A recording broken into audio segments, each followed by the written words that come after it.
Olá pessoal, bem-vindas e bem-vindos. Esse é o podcast Áreas Contaminadas, dedicado a falar sobre o gerenciamento de áreas contaminadas em seus aspectos técnicos, ambientais, econômicos e especialmente nos seus aspectos humanos. Eu sou Marcos Tanaka Riz e apresento esse podcast direto dos estúdios da ECD Ambiental em Sorocaba. A trilha sonora é de Mauro Tanaka e de Guilherme Durão. A nossa missão é dar poder a vocês, não um poder mesquinho de subjugar o outro, mas o poder do conhecimento, e ao mesmo tempo que promovemos o reconhecimento das pessoas que constroem o GAC no Brasil, dando voz a essas pessoas. Estamos agora na 5ª temporada e nossa responsabilidade aumenta a cada ano, junto com a alegria de termos cada vez mais gente junto com a gente, ouvindo, comentando, opinando, compartilhando suas ideias conosco e com toda a comum unidade do GAC. Aqui no podcast queremos esperançar, como diz um grande professor brasileiro. Esperançar é se levantar, esperançar é ir atrás, esperançar é construir, esperançar é não desistir, esperançar é levar adiante, esperançar é juntar-se com os outros para fazer de outro modo. Junto com vocês vamos tentar adiar o fim do mundo e construir um mundo melhor e mais justo. Junto com vocês, vamos esperançar o GAC. Venha conosco. Está no ar o podcast Áreas Contaminadas.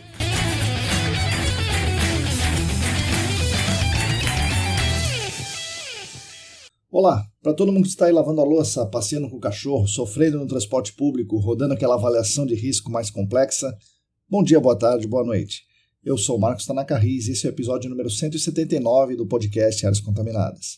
O podcast, como vocês sabem, é editado por Lilian Coreaço Riz e é oferecido por pessoas muito queridas, que são as nossas colaboradoras e os nossos colaboradores financeiros do Apoia-se.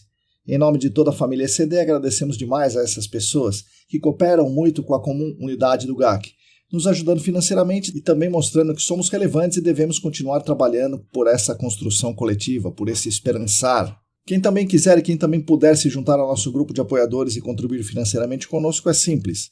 Basta entrar no site apoia.se/ecdambiental, tem tudo muito bem explicadinho por lá.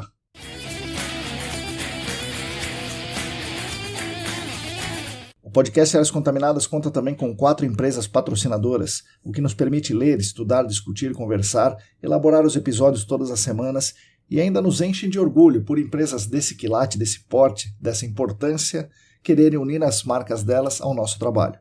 O patrocínio master é da Clean Environment Brasil, que comercializa produtos e tecnologias para investigação e para remediação de áreas contaminadas.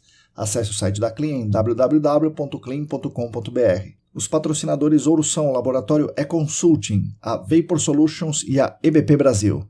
Agradecemos demais a essas 4 empresas.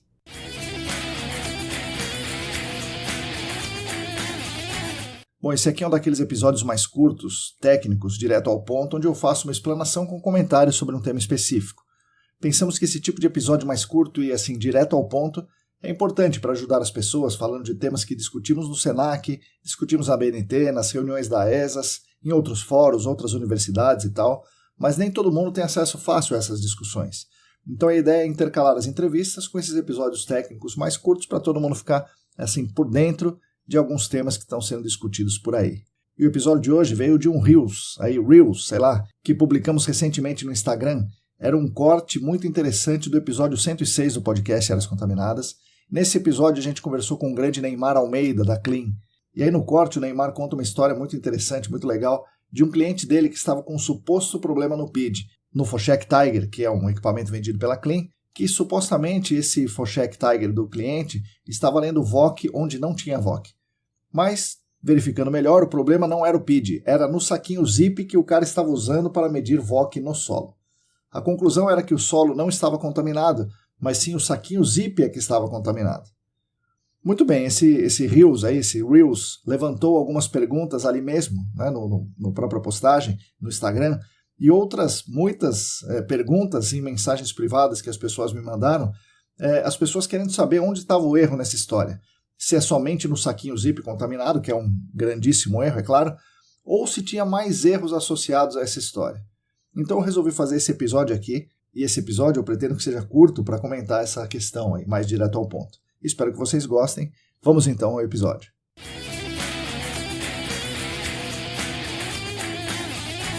Bom, como sempre, vamos tentar começar pelo começo. De onde vem essa ideia, de onde vem essa prática de se colocar solo no saquinho zip, deixar no sol por um tempo, desagregar o solo dentro do saquinho e medir dentro desse saquinho zip com equipamento que possa medir os VOCs, como por exemplo um PID.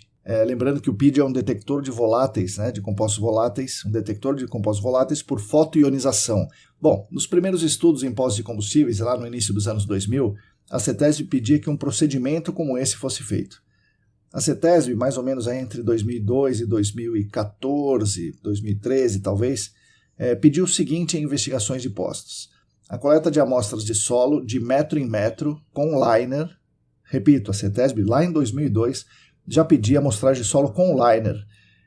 Só que ela pedia isso até o fim da zona não saturada, ou até o que se chamava de franja capilar. Aí com liner na mão, e esse liner representa 1 metro, então é de metro em metro com liner, então o liner representaria 1 metro, o consultor deveria cortar o liner ao meio, separar metade, e essa metade seria preservada no isopor com gelo, a outra metade deveria ser desagregada, colocada em um saquinho zip, deixada um tempinho no sol, e aí essa metade deveria ser medida com algum analisador de gases, no início o Gastec, depois um PID, para que se avaliasse quanto de VOC tinha naquela metade que estava no saquinho. E aí ao final de todo o processo, ao final do furo, o maior valor de VOC obtido nessas medidas no saquinho levava à decisão de pegar aquela outra alíquota que estava preservada no gelo, supostamente irmã dessa que você mediu, pega aquela alíquota que está preservada no gelo, colocá-la no frasco de boca larga e mandar esse frasco de boca larga para ser analisado no laboratório. Dessa forma, a ideia era selecionar uma única amostra na zona não saturada ou na franja capilar, para representar o que era a contaminação em fase retida, ou a contaminação do solo, naquele ponto, diferenciando da chamada contaminação na água, que essa contaminação na água, supostamente, entre aspas, que poderia estar em fase dissolvida ou, também entre aspas, em fase livre. Ambas, fase dissolvida ou fase livre, seriam identificadas, quantificadas e delimitadas com postos de monitoramento. Hoje sabemos que é um equívoco, mas era isso que o procedimento pedia lá por 2002, 2007, mais ou menos.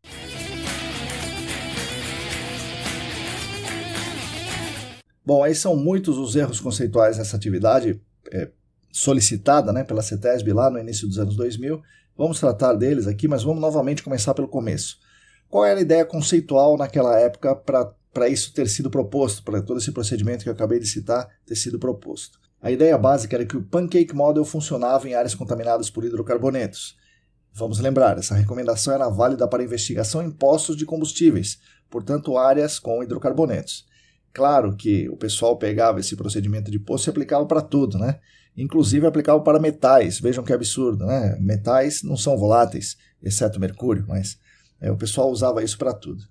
Enfim, Pancake Model, como nós falamos na nossa série especial sobre GAC em áreas com hidrocarbonetos, é aquela ideia, aquele conceito que todo NEPL, todo produto immiscível menos denso que a água, tudo isso se infiltra homogeneamente no solo, não saturado, até encontrar uma barreira. E essa barreira pode ser estratigráfica, como encontrar rocha, ou encontrar uma camada de argila impermeável. Ou, no caso mais provável, essa barreira não é estratigráfica, mas em si é uma barreira hidrodinâmica, vamos dizer assim. A barreira é a água subterrânea. Por quê? Para os adeptos do Pancake Model, como o NEPL é menos denso que a água, ele flutua sobre a água, então ele flutua sobre o aquífero. Então, na ideia do Pancake Model, todo o óleo que pudesse infiltrar no solo iria infiltrar até encontrar água, e ali o óleo pararia de migrar, porque encontrou água e como é menos denso, ele para de migrar. Hoje sabemos que isso não é um conceito correto, principalmente porque nós estamos falando de poros, não estamos falando de copo d'água, nem de lago subterrâneo, nada disso. Como são poros, a coisa é meio diferente, como a gente está falando na outra série especial sobre GAC em postos. Bom, como os primeiros casos de postos de combustíveis eram grandes vazamentos de centenas de litros ou até milhares de litros de produto vazado, algo parecido com essa ideia do Pancake Model acontecia, porque os poros do solo ficavam saturados com o produto immiscível e essa saturação fazia com que o óleo migrasse e eventualmente se juntasse em um poço de monitoramento, um poção, que a gente fala, um poção não afogado, dando a impressão que esse era todo o óleo e bastava recuperar esse óleo que todo o NEPL teria sido remediado. Então, a identificação do NEPL era com poços de monitoramento, poções de monitoramento. E a remediação também eram com poções, nesse caso, poções de extração. Bom, em um ponto, os órgãos ambientais tinham bastante razão em querer isso. Esse NEPL móvel era o que mais representava risco, já que esse NEPL móvel, essa fase livre, realmente livre, móvel, poderia migrar para alguma utilidade subterrânea, algum poço de captação de água e causar uma explosão ou alguma outra coisa de grande dano ambiental. Por conta desse maior risco, considerava-se que existia o Pancake Model, e o Pancake Model é o que dizia que o óleo se juntaria acima da água, a não ser que houvesse um anteparo a esse óleo antes dele chegar na água, rocha ou uma camada de argila impermeável. Então, pensando um pouco aqui com a cabeça dos órgãos ambientais no início dos anos 2000 aqui no Brasil e no meio dos anos 80 lá nos Estados Unidos, a situação era a seguinte: o maior risco era o produto puro, a fase livre, o El Napo móvel, migrar e atingir utilidades subterrâneas ou pós de captação de água subterrânea. O segundo maior risco era esse El Napo particionar para o ar do solo, como fase vapor, e migrar como vapor para estruturas subterrâneas e causar uma explosão. Esses eram os riscos agudos que deveriam ser combatidos imediatamente, de forma prioritária pela CETESB. E o jeito mais claro, a forma mais clara de fazer isso, é tentar identificar óleo como fase livre, ou El Napo móvel. E para isso era necessário instalar postos de monitoramento ou verificar se existia óleo retido no solo na zona não saturada, pois para haver partição para o ar do solo, era necessário que esse El Napo, que é a fonte secundária, estivesse na zona não saturada ou no máximo na interface zona saturada-zona não saturada, no que se convencionou chamar aqui naquele momento de franja capilar. Então, o El Napo estaria na zona não saturada ou na franja capilar e poderia particionar para o ar do solo, e esse vapor podia causar um problema como explosão.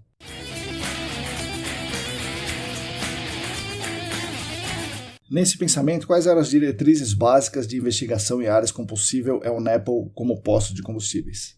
Instalar poções próximos das fontes suspeitas para ver se o El Napo migraria para um poço. E durante essa sondagem para instalar os poções, coletar amostras de solo, de metro em metro, para encontrar o ponto no perfil com a maior concentração de hidrocarbonetos, de modo que, com essa concentração, na zona não saturada ou na franja capilar, fosse possível quantificar o risco dela se particionar para o ar do solo em fase vapor. E já que os poções foram instalados e estão lá, deveríamos amostrar água subterrânea nos poções, que, repito, foram instalados com o objetivo de ver se junta óleo dentro dele, se junta fase livre, se junta El Napo dentro do poço. Esse era o objetivo do poção. Mas já que ele está lá, vamos fazer uma amostragem de água. Essa amostragem de água subterrânea iria subsidiar as tomadas de decisão sobre a partição da fonte secundária para a fase dissolvida nessa água subterrânea. Uma dessas decisões a ser tomadas dizia respeito à potabilidade da água, e a segunda decisão importante dizia respeito à partição de VOCs a partir da água subterrânea para o ar do solo, no famoso cenário de intrusão de vapores a partir da água subterrânea da avaliação de risco à saúde humana da CETESB. E não é só isso, já que os poções estão lá dando sopa, deveríamos medir o potencial hidráulico do, entre aspas, aquífero freático e desenhar um mapa potenciométrico. E aí deveríamos também, já que está lá, realizar um ensaio hidráulico tipo slug test para determinar a condutividade hidráulica do mesmo aquífero freático. Notem que são muitos erros nessa história que vão muito além do saquinho zip. Esses poções, como já falamos aqui diversas vezes, são feitos a esmo, sem dividir em unidade do estratigráfica, então ele está contando uma média de tudo que ele está atravessando. Portanto, nem potenciométrico, nem condutividade hidráulica do slug test, nem a amostragem de água subterrânea, concentração da substância química, são representativos, porque o poço não é representativo. Mas enfim, os conceitos inadequados sobre a El Napo e investigação de postos, nós estamos discutindo muito lá na série especial. Mas basicamente é o seguinte, o El Napo não fica boiando bonitão em cima do aquífero. O produto immiscível pode estar na zona não saturada, pode estar na interface zona saturada, zona não saturada, ou pode estar na zona saturada. E os poços só são capazes de identificar a parte móvel desse El Napo, que está na interface zona saturada, zona não saturada. Mas há muito El Napo que não está nessa posição e nem nessa saturação. Então é um erro conceitual que está lá atrás, Mas esse episódio aqui fala especificamente das amostragens de solo e avaliações do saquinho zip. Essas eram realizadas e ainda são para qualquer substância química de interesse volátil, que possa ser medida com o equipamento PID, não só El Napo. Mas as pessoas pegavam emprestada a mesma lógica das investigações em postos. O que importava, o que importa, está na água. Seja El Napo, seja de Napo, seja qualquer outra coisa, está na água. No solo, o que importava para essas pessoas era a zona não saturada, porque uma eventual massa retida ali podia gerar risco de intrusão de vapores. E bastava descobrir a maior concentração Supostamente porque na planilha de avaliação de risco só tem lugar para um valor, e porque a comparação com os valores orientadores era também considerando um único valor de concentração no solo. Por isso a ideia básica, naquele tempo, era obter a concentração da substância química de interesse no solo como se fosse apenas uma, homogênea, no solo inteiro, fosse essa única concentração. O que é também mais um grande erro.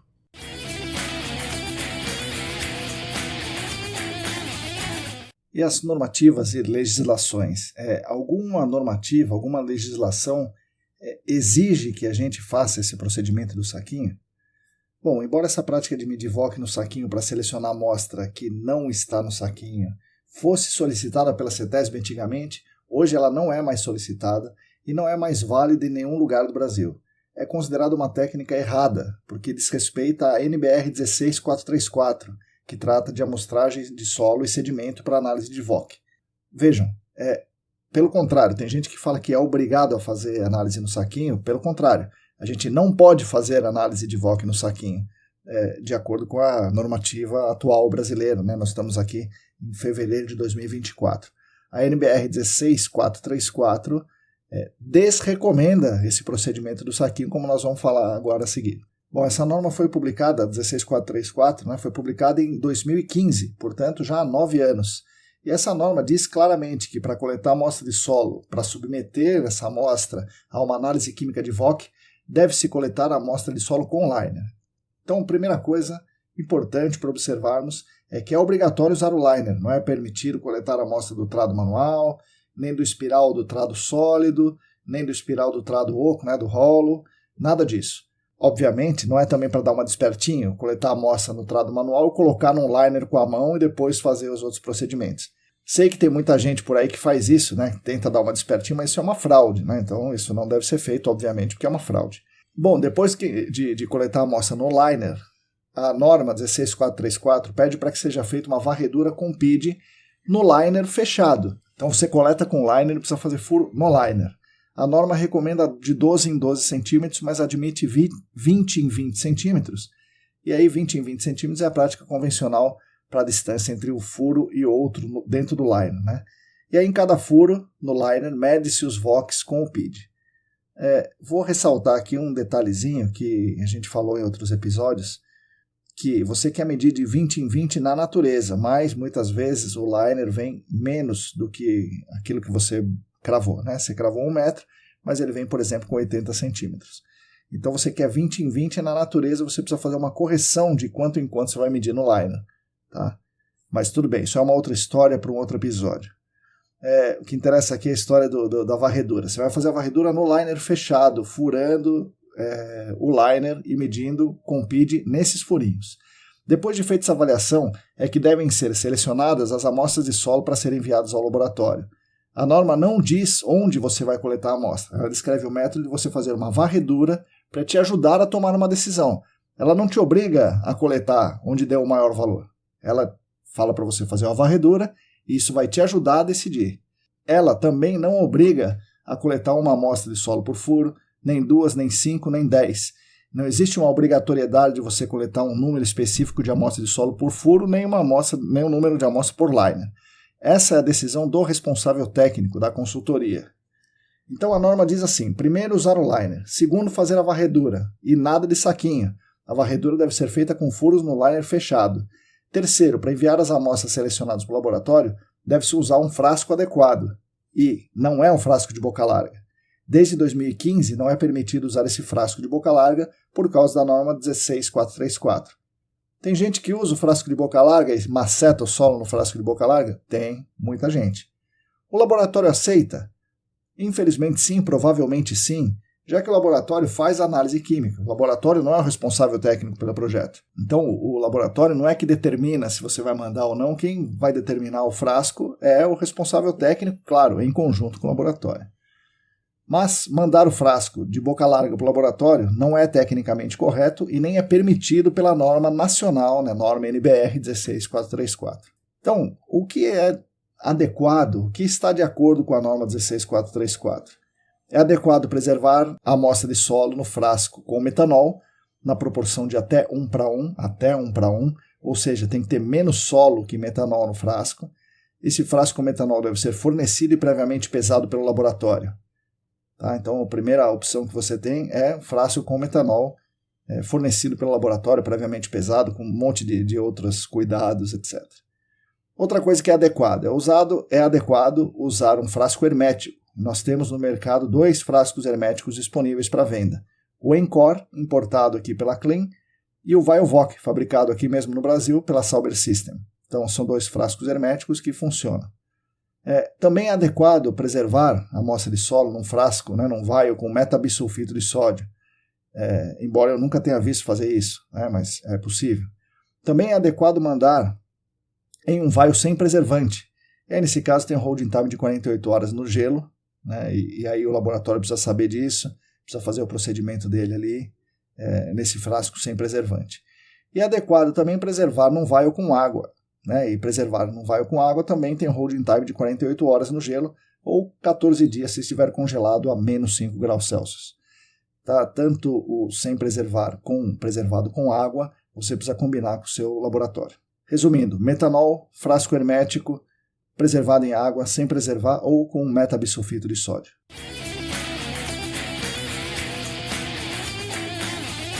Bom, e por que inventar essa norma? Por que trouxer essa norma? Por que essa norma foi escrita aqui no Brasil?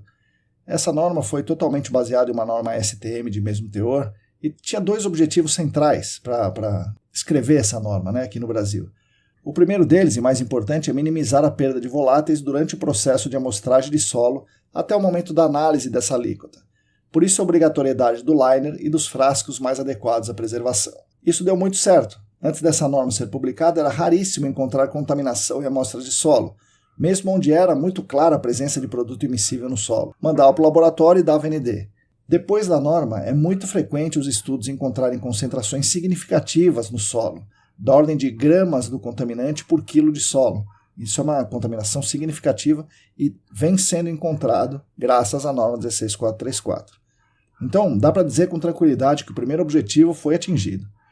Gostaria de destacar que a norma tem validade nacional, então em todo o Brasil é preciso seguir essa norma 16434. Se você que está me ouvindo é de órgão ambiental e não é do estado de São Paulo, você pode tranquilamente exigir que essa norma 16434 seja cumprida. Com isso, o responsável técnico já vai ser obrigado a coletar a amostra com liner e a preservar corretamente as amostras de solo.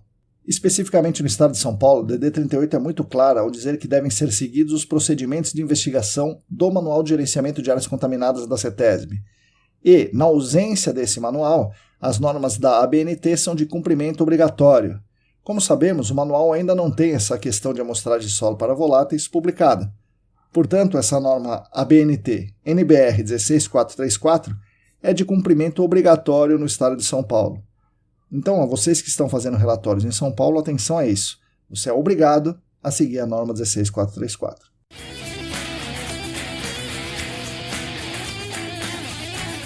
O segundo objetivo dessa norma é um objetivo básico e óbvio, que depois que a gente pensa a respeito, dá até vergonha da gente ter feito coisa diferente no passado, como nós todos fizemos.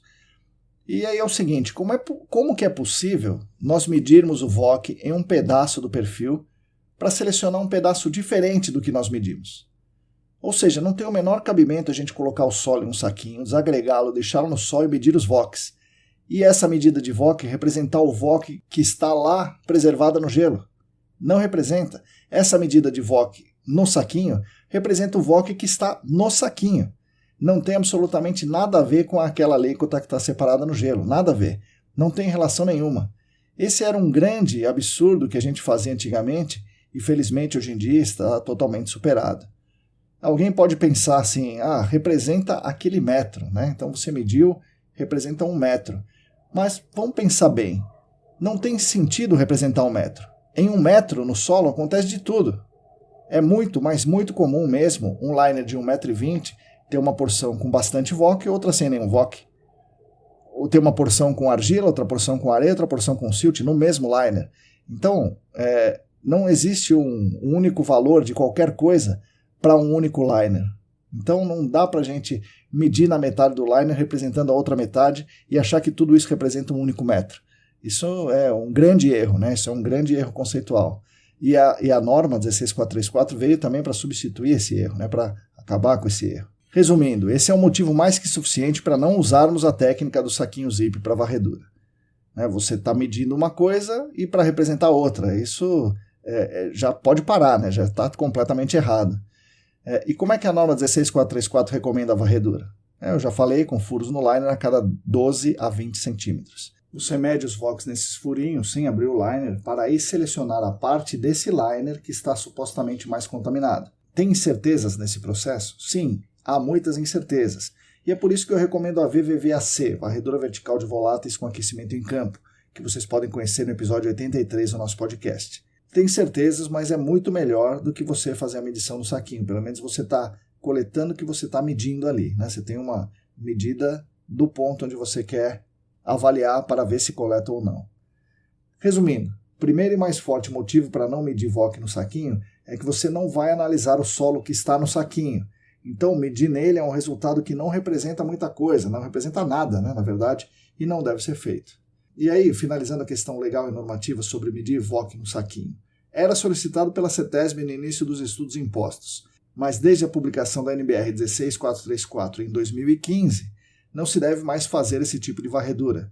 Isso foi referendado na DD 38, então não há nenhuma desculpa metodológica ou legal para fazer varredura no saquinho. Pelo contrário, se você fizer a varredura no saquinho, você não estará seguindo as normativas vigentes no Brasil.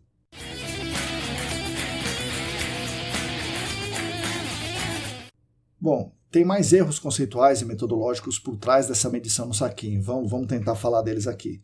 A DD 38 diz também que devem ser investigados todos os meios. Um desses meios é o solo. Então vamos nos ater a ele por enquanto.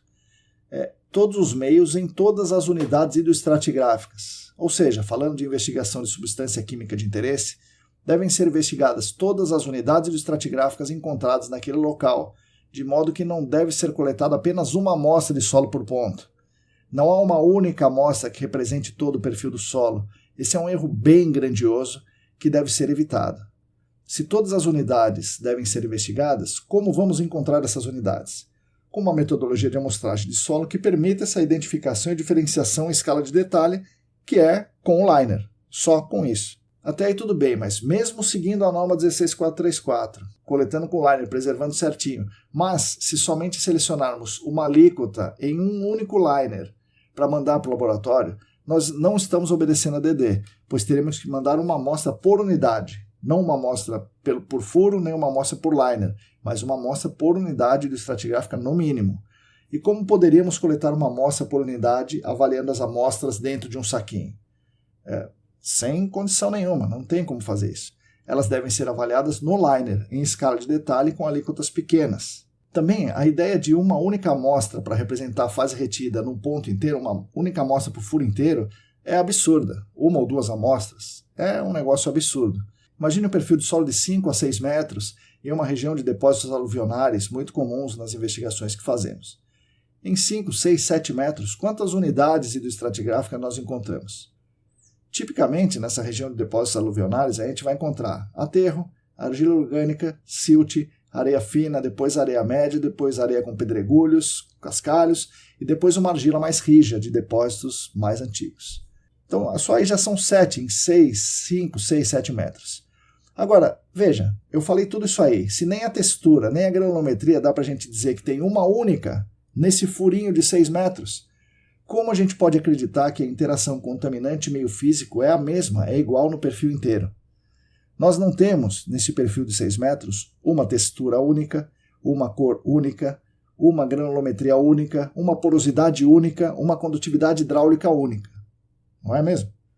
Pensando bem, é um absurdo atribuir o único valor ao perfil todo. Então, por que imaginamos que isso seria possível com análise química? Certamente é um resquício de um tempo antigo onde a avaliação do solo era negligenciada. A distribuição da contaminação no solo, mesmo em área onde ocorreu vazamento, em área que contém NEPL, é bastante heterogênea. Como é heterogênea a distribuição da água no solo e é heterogênea a distribuição das próprias partículas que compõem o solo, de modo que não dá para coletarmos somente uma amostra por furo, mas devemos coletar tantas quantas forem necessárias as amostras. E não tem como a gente ver se é necessário se nós destruirmos a amostra analisando o VOC no saquinho. Não tem como a gente avaliar a distribuição da contaminação no perfil com medida de VOC no saquinho, pois é necessário um detalhamento muito maior dessa avaliação. Portanto, a avaliação do solo no saquinho traz consigo um conceito bastante equivocado, que basta uma única amostra de solo para avaliarmos a presença da contaminação, a distribuição da contaminação e a massa da contaminação no solo. Esse conceito precisa ser mudado, e se tivermos o conceito correto, jamais vamos avaliar o solo medido no saquinho zip. E tem mais um conceito equivocado também, que muita gente ainda acredita, e o conceito equivocado é que não existe contaminação no solo abaixo do nível d'água, ou seja, não existe contaminação do solo na zona saturada. Tem gente que acredita nisso, isso é errado. Não é porque os poros contêm água que a contaminação não entra nesses poros, tanto em fase NEPL, tanto em fase móvel ou residual, tanto como a própria fase dissolvida, né? Essa contaminação dissolvida pode ficar retida no meio dos poros do solo, ou pode ficar retida nas superfícies das partículas, ou retida na matéria orgânica, a partir do que vem dissolvida. Enfim, muita coisa pode acontecer. Por isso, não devemos parar de amostrar o solo só porque chegou na zona saturada. Esse é um equívoco conceitual grandioso. Você talvez pode estar perguntando, há risco nesse solo contaminado na zona saturada? Existe risco à saúde humana? Bom, existe o risco de contato dérmico com esse solo contaminado, mas em geral essa via não existe, né? Contato dérmico com o solo contaminado. Existe a possibilidade grande desse solo contaminado particionar contaminação para a fase dissolvida. Isso pode ser verificado com a amostragem correta da água subterrânea. Mas existe risco desse solo contaminado na zona saturada particionar contaminação em fase vapor para o ar do solo? Não, isso não acontece, porque essa contaminação não está em contato com o ar do solo. Ela precisaria ir para a água e da água para o ar do solo. E aí esse é o motivo pelo qual muita gente quer ignorar a contaminação de solo na zona saturada. Por quê? Não dá risco mesmo, vamos largar isso aí para lá. Mas, obviamente, é uma visão equivocada, já que a maior massa, de 90% a 99%, está no solo contaminado, nos poros do solo. E boa parte desses 90% a 99%, uma boa parte disso, está na zona saturada. Ignorar essa massa é a receita perfeita para um modelo conceitual muito equivocado. Beleza, está errado parar a amostragem de solo no nível d'água e tal, mas o que isso tem a ver com a avaliação no saquinho? O erro conceitual de negligenciar o solo na zona saturada, como se dali para baixo existisse só água, levou e leva ainda os responsáveis técnicos a não priorizarem a boa técnica nas amostragens de solo na zona saturada, quando essa amostragem é feita. Então, já que não vale nada mesmo, vamos tirar o solo dos trados ocos que estamos usando para perfurar e para instalar poço, colocar no saquinho, né, naqueles, vamos instalar um multinível, vamos furar com o trado oco aí e vamos coletar o solo que está saindo no espiral do trado, colocar no saquinho e ver se dá VOC. É isso que eles pensam. Isso é bastante errado, como você já sabe. Mas vejam como o conceito errado de que não existe contaminação no solo na zona saturada, isso é um conceito errado, isso leva a decisões erradas tecnicamente. Então, uma das decisões erradas tecnicamente é medir o VOC no saquinho. Tudo tem a ver com o conceito errado lá de trás.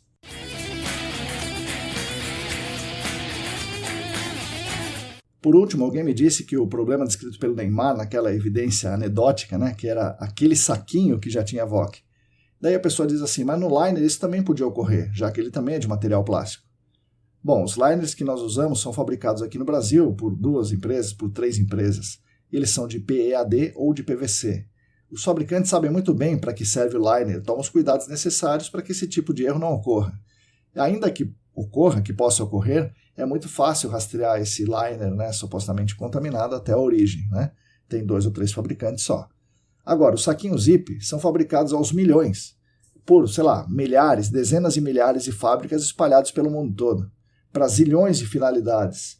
Portanto, essas várias fábricas aí não têm a mesma preocupação que a fabricação do liner. E fica impossível rastrear. Como é que nós vamos rastrear todas as fabricantes de saquinhos zip? Ou seja, dificilmente esse erro ocorreria com o liner. Mas, importante aqui, essa não é a questão. A gente podia usar um saquinho não contaminado. O Neymar contou uma história engraçada, mas se o saquinho não for contaminado, se o saquinho for de, sei lá, teflon, um saquinho de inox ou de um material da NASA, o problema é o mesmo. A gente não deve avaliar VOC no saquinho, porque a resposta não é representativa de nada.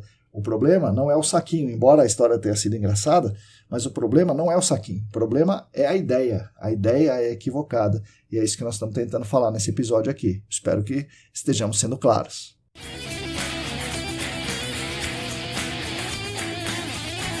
Bom, resumindo aqui toda essa história. Não devemos avaliar o VOC em amostra de solo no saquinho zip. Não pela avaliação em si, nem pelo saquinho em si, mas pelo conjunto de erros conceituais que andam junto com essa metodologia equivocada. Primeiro, não há nenhum procedimento ou norma que obrigue a fazer essa avaliação no saquinho. Muito pelo contrário. A norma 16434, justamente a norma que regula a amostragem de solo para voláteis, desrecomenda essa avaliação no saquinho. Também desrecomenda a amostra de solo coletada direta no trado, ou no espiral dos trados sólidos, ou no espiral dos trados ocos. Ainda, ela desrecomenda o uso de frasco de boca larga. Tudo isso vai contra a norma 16434. A DD 38 exige o cumprimento da NBR, portanto exige o cumprimento da NBR 16434. E exige também outras coisas que inviabilizam a avaliação de solo no saquinho zip, como erros técnicos e erros conceituais mais importantes atrelados a essa medição de VOC no saquinho. Nós temos, primeiro, o maior de todos. Não tem cabimento a gente medir quanto VOC tem uma amostra no saquinho e achar que isso representa uma outra amostra que não foi medida que está lá preservada no gelo. Não tem como considerar uma coisa dessas razoável. Isso está totalmente errado. Segundo erro conceitual, colocar o equivalente a meio metro ou mesmo 1 metro de um perfil de solo no saquinho e medir também não é razoável. Porque nesse caso nós estaremos considerando que esse meio metro ou esse 1 metro são homogêneos da distribuição de VOC, o que é uma expectativa irreal, isso aí não existe. O terceiro grande erro, se as massas de solo colocadas nos saquinhos forem diferentes, as medidas de VOC serão diferentes para o mesmo grau de contaminação. Se num saquinho você coloca 100 gramas de solo e no outro você coloca 1 kg de solo, as medidas de VOC obtidas serão diferentes, não por causa da diferença de concentração de VOC no solo, mas pela diferença de massa da amostra. Portanto, não dá para fazer assim. Quarto erro conceitual. Usar qualquer tipo de varredura vertical para selecionar uma única amostra de solo para ser enviada ao laboratório não representa nada, qualquer varredura que seja. Uma única amostra é uma informação que não faz sentido. É necessário coletar amostras representativas de cada unidade do estratigráfico encontrada. Jamais uma amostra por furo, 2 amostras por furo. Dentro das varreduras, a do saquinho é pior, porque impede que a amostra medida seja coletada para enviar ao laboratório. Por último, das varreduras com saquinho, a pior delas, sem dúvida, é coletar direto do trado manual, trado concha, trado caneco, e coletar direto da espiral do equipamento mecanizado, trado oco ou sólido, que essas todas são ferramentas usadas para fazer sondagem com o objetivo de instalar poços. É errado você coletar o solo dali, colocar no saquinho, porque além de todos esses problemas, tem ainda o fator de baixa representatividade. Afinal, você não sabe qual era a profundidade do VOC medido, porque tanto o solo quanto o VOC estão transitando pelo furo todo, pelo espiral todo, pelo aquele furo aberto todo, tirado com trado manual e tal. E também porque num furo como esse, abertão, ou no espiral, boa parte do VOC já volatilizou antes de chegar no saquinho. Vejam, são vários erros, um em cima do outro, em cima do outro, em cima do outro. Por último, mais uma recomendação. A amostragem de solo deve ser feita também na zona saturada. Lá também tem massa de contaminante em fase retida que precisa ser investigada. Mas, óbvio, não colete com saquinho zip. Use a norma 16434, ou seja, liner, varredura no próprio liner, seleção correta de amostras, preservação correta, que é metanol, frasco hermético ou água, respeito ao holding time e análise correta. Análise correta em laboratório acreditado que sabe o que está fazendo. Não basta ser acreditado, tem que saber o que está fazendo. Mesmo fazendo tudo isso, a gente vai ter incertezas. Se a gente usar um método comprovadamente ineficiente como análise de solo no saquinho, aí nós não vamos ter resposta nenhuma nunca.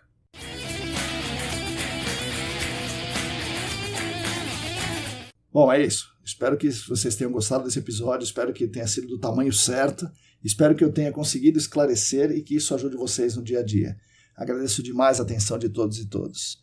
Nós da ECD Training continuaremos lutando lado a lado com vocês por um mundo melhor e mais justo para todos e todos e para as futuras gerações. Então sigam a gente nas redes, assinem a nossa newsletter. O link para assinar gratuitamente a nossa newsletter está na descrição desse episódio. Agradeço mais uma vez aos nossos queridos e às nossas queridas colaboradoras financeiras no Apoia-se. Agradeço também aos nossos patrocinadores, a Clean Environment Brasil, a Vapor Solutions, a EBP Brasil e o Laboratório E-Consulting. Repetindo, se você quiser e se você puder, contribua financeiramente conosco. Entre no site apoia.se/ECDambiental. A todas e todos vocês, muito obrigado e até a semana que vem.